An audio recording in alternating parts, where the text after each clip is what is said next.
चला नमस्कार शेतकरी मंडळी, तुमच्यासाठी अत्यंत महत्त्वाची अपडेट आलेली ज्या नमो शेतकरी योजनेचा हप्त्यासाठी जो 7वा हप्ता आहे त्या हप्त्याची तुम्ही वाट बघताय। तो 7वा हप्ता तुमच्या खात्यामध्ये जमा होण्यासंदर्भामध्ये जीआर आला आहे आणि शक्यता आजपासून तुमच्या खात्यात पैसे येऊ शकतात। आज जरी नाही आले तर या 2 दिवसामध्ये तुमच्या खात्यामध्ये नमो शेतकरी योजनेचा जो तुमचा हप्ता राहिला असेल तो तुमच्या खात्यात जमा होणार आहे। हा जीआर आलेला आहे। या जीआर मध्ये नेमकं काय सांगितले संपूर्ण माहिती डिटेल मध्ये पाहूया। व्हिडिओ आवडला तर नक्की व्हिडिओ लाईक करा। चॅनल नवीन आहे अजून सबस्क्राइब नसेल केलं तर चॅनल एकदा सबस्क्राइब करा, त्याची बेल आयकॉन सुद्धा प्रेस करा। तर या जीआर मध्ये काय दिलेलं बघा, नमो शेतकरी महासन्मान निधी योजनेच्या अंतर्गत पात्र लाभार्थ्यांना 7व्या हप्त्याचा लाभ अदा करण्यासाठी बघा इथे त्याची रक्कम दिलेली 1932.72 कोटी इतका निधी वितरण करण्यासंदर्भामध्ये हा जीआर आलेला आहे आणि तुमचा हप्ता एक आजपासून जमा होण्यासंदर्भामध्ये महत्त्वाची अपडेट आहे की आज शक्यतो ही जी रक्कम जमा केलेली आहे तर शेतकऱ्यांच्या खात्यामध्ये हे तुमचे नमो शेतकरी योजनेचे जे काही पैसे आहेत तर ते पैसे जमा होणार आहेत। ठीक आहे, चला बघूया हा जीआर मध्ये डिटेल मध्ये काय दिलेलं आहे सविस्तर आपण पाहूया। 3 सप्टेंबर म्हणजे कालचा हा जीआर आहे, आज 4 सप्टेंबर तारीख आहे। ठीक आहे, या जीआर मध्ये काय दिलेलं बघूया आणि आजपासून तुमच्या खात्यात पैसे वितरण होतील। सन 2023-24 च्या अर्थसंकल्पीय भाषणामध्ये प्रधानमंत्री किसान सन्मान निधी योजनेच्या अंतर्गत राज्य शासनाच्या अनुदानाची भर घालणारी नमो शेतकरी महासन्मान निधी योजना घोषित करण्यात आली होती। त्याच अनुसरून केंद्र शासनाच्या प्रधानमंत्री किसान सन्मान निधी योजनेच्या अंतर्गत येणाऱ्या प्रतिवर्ष शेतकऱ्याला 6000 रुपये दिले जाणार आहेत। देतात चालू आहे, दरवर्षी शेतकऱ्याला 6000 मिळतात।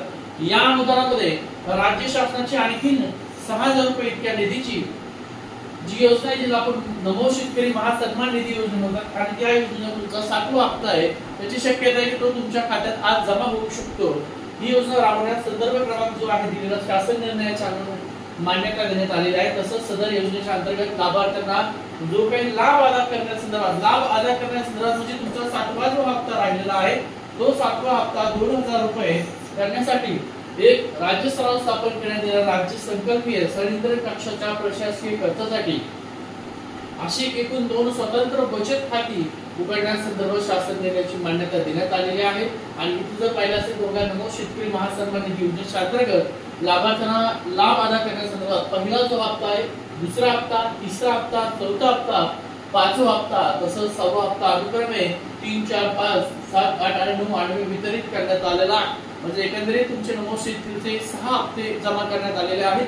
आता हा 7वा हप्ता संदर्भामध्ये केंद्र शासनाने पीएम किसान योजनेचा जो काय 20वा हप्ता हा 2 तारखेला 2 ऑगस्टला शेतकऱ्याच्या खात्यामध्ये पीएम किसान योजनेचा 20वा हप्ता जो राहिला होता हा 2 ऑगस्टला शेतकऱ्याच्या खात्यात जमा झालेला आहे आणि त्या अनुषंगाने जो काय संदर्भ क्रमांक आहे त्याच्यानुसार 2025-26 मध्ये नमो शेतकरी महासन्मान निधी योजनेच्या लेखा अंतर्गत जे काही मंजूर तरतुदी आहे त्याची प्रस्तुत योजनेच्या अंतर्गत जो 7वा जो हप्ता आहे हा 7वा हप्ता एप्रिल 25 ते जुलै 25 या लाभ पात्र जे लाभार्थी आहेत ते पात्र आहेत।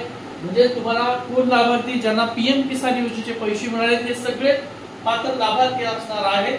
त्यासाठी निधी मागणी प्रस्ताव शासनात प्राप्त झाला आहे आणि कृषी आयुक्तालयाने पीएम किसान योजनेचा 20व्या हप्त्याची एफपीओ डाटाचा जो काय अनुषंग आहे म्हणजे एफपीओ डाटा जो आहे तुम्हाला ज्यांना पीएम किसानचा 20वा हप्ता आला असेल त्या सगळ्या सरसकट शेतकऱ्यांना हा तुमचा 7वा हप्ता जमा होणार आहे। नमो शेतकरी महासन्मान निधीच्या अंतर्गत 7व्या हप्त्याच्या वेळी देईल लाभ नमो शेतकरी महासन्मान निधी योजना बघा पीएफएमएस रजिस्ट्रेशन जे ज्याचं पेंडिंग आहे याकरता जे काय दिलेले एकूण 1932.72 कोटी रुपये इतका निधी उपलब्ध करून देण्याची विनंती केलेली आहे। त्या अनुसरून नमो शेतकरी महासन्मान निधी योजनेच्या अंतर्गत पात्र लाभार्थ्यांना 7व्या हप्ता लाभ अदा करण्यासाठी निधी वितरित करण्याची बाब शासनाच्या विचाराधीन होती। आता लक्षात ठेवा हा निधी वितरित करण्यात आलेला आहे, शक्यतो हे आजपासून याचं वितरण होऊ शकतं। जर नाही झालं तर एक 2 दिवसामध्ये सगळ्यांच्या खात्यात सर्व शेतकऱ्यांच्या खात्यात, परंतु ज्या शेतकऱ्याला पीएम किसान योजनेचा बघा पीएम किसानच्या या पीएम किसानचा 20वा हप्ता ज्या शेतकऱ्याला आला होता अशा सगळ्याच शेतकऱ्यांना नमो शेतकरीचा जो काही 7वा हप्ता आहे तो नमो शेतकरीचा 7वा हप्ता तुमच्या खात्यामध्ये वितरित होणार आहे। ठीक आहे, किती रुपये तर 2000 रुपये, ज्याच्यामध्ये वाढ झाली होती तर अजून कुठल्याही प्रकारे वाढ झालेली नाही कुठल्याच हप्त्यामध्ये। ठीक आहे, ती मान्यता देण्यात आलेली आहे. संदर्भ क्रमांक इथे दिलेला आहे संपूर्ण. ठीक आहे. नमो शेतकरी महासन्मान निधी योजनेच्या प्रत्येक हप्त्यावेळी पात्र लाभार्थ्यांना निधी वितरित केल्यानंतर योजनेच्या बँक खात्यात शिल्लक असणारा अखर्चित निधी आणि त्यावर व्याजाची रक्कम त्या वेळी शासनाच्या खाती जमा करण्यात जबाबदारी आयुक्त कृषी यांची राहिलेली आहे. हरकत नाही, तुम्हाला GR पाहिजे तर आपला टेलिग्रामचा ग्रुप आहे, व्हॉट्सअपचा ग्रुप आहे, तिथं सुद्धा GR टाकलेला आहे, किंवा इतर सगळ्या व्हॉट्सअपला हा GR ऑलरेडी आलेला आहे. ज्या शेतकऱ्यांना पैसे PM किसानचे येत नसतील तर लक्षात ठेवायचे, तुम्हाला तुमच्या जवळचं जे कृषी सेवा कार्यालय तिथे जाऊन तुम्ही काय करायचं, संपर्क करायचा आहे. ठीक आहे. हा GR आहे, तुम्हाला मिळून जाईल. काही प्रश्न असतील तर कमेंट करा किंवा आपला व्हॉट्सअपचा नंबर आहे, त्या नंबरवर तुम्ही संपर्क